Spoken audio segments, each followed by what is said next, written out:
അലങ്കാര മത്സ്യങ്ങളുടെ കൂട്ടുകാരിയായിരുന്ന ഈ പൂച്ചെടി ഇപ്പോൾ പൂന്തോട്ടത്തിലെ അഴകാണ്. ഇത് മെക്സിക്കൻ സോട്ട് പ്ലാന്റ്. കുറച്ചുനാൾ മുൻപ് വരെ അലങ്കാര മത്സ്യങ്ങൾ വിൽക്കുന്ന ഷോപ്പിൽ മാത്രം കണ്ടിരുന്ന ഈ പൂച്ചെടി ഇപ്പോൾ നേഴ്സറികളിലും അവൈലബിൾ ആണ്.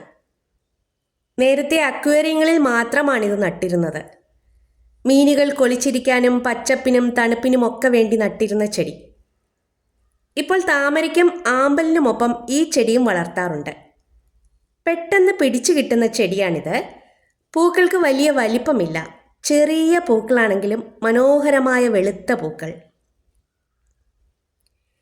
ചെടിയിൽ നിന്നും ഒരു നീണ്ട തണ്ട് വന്നിട്ട് അതിലാണ് പൂമൊട്ടുകൾ ഉണ്ടാവുന്നത്.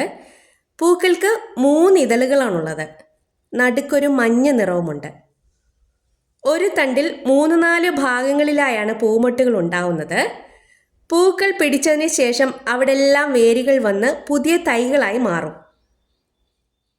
അപ്പോൾ ആ തണ്ട് തന്നെ വളച്ച് ആ ചട്ടിയിൽ കുത്തിവെച്ചാൽ പെട്ടെന്ന് വേര് പിടിച്ചു കിട്ടും. അങ്ങനെ ഒരു ചെടിയിൽ നിന്ന് തന്നെ ഒത്തിരി തൈകൾ ഉണ്ടാക്കിയെടുക്കാം. നല്ല സ്ട്രോങ് ആയിട്ടുള്ള വേരുകളാണിതിന്. ഇത് വളർത്തുമ്പോൾ ശ്രദ്ധിക്കേണ്ട കാര്യം, നല്ല വെയിൽ കിട്ടിയാൽ മാത്രമേ ഇതിൽ പൂക്കൾ ഉണ്ടാവുകയുള്ളൂ. 3 മണിക്കൂർ രാവിലത്തെ വെയിൽ കൊള്ളുന്ന സ്ഥലത്ത് വെച്ചാൽ നന്നായിട്ട് ഈ ചെടി പൂവിടും.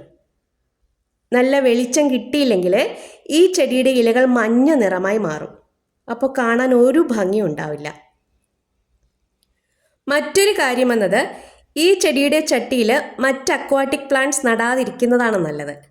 അങ്ങനെ നട്ടാൽ ആ ചെടികളൊക്കെ മുരടിച്ച് നിൽക്കുകയുള്ളൂ. ഇതിൻ്റെ വളർച്ച പെട്ടെന്നാണ്. ഇതിൻ്റെ വേരുകളെല്ലാം നല്ല സ്ട്രോങ് ആണ്. വീഡിയോ ഇഷ്ടമായാൽ ഒരു ലൈക്ക്.